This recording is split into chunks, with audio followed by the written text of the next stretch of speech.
Habari za mchezo mchezaji? Salama, namshukuru Mungu tumeweza salama. Ndio. Mpambana. Unauonaje mchezo kwa ujumla mwanzo mpaka mwisho?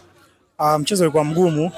Kwa mgumu maana wapinzani wetu hatuwafahamu, hatujao kuona mazingira na nili yaliawa kidogo.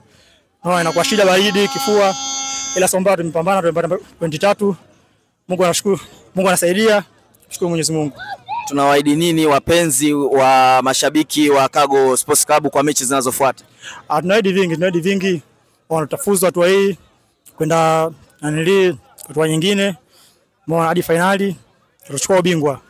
Unayaonaje kwa ujumla? Mashindano magumu, watu wanapambana, watu wanajituma hivyo. Umepata pointi 3 muhimu leo, umejiandaje kwa mchezo? Kumbuka unaenda kukutana nao tayari walipata pointi 3 kipindi cha kwanza. Hatujaenda vizuri maana kocha ameona mchezo, amesoma, umeona na wapinzani wetu na tumeangalia hapa saa 8.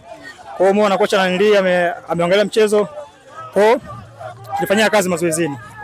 Shukrani.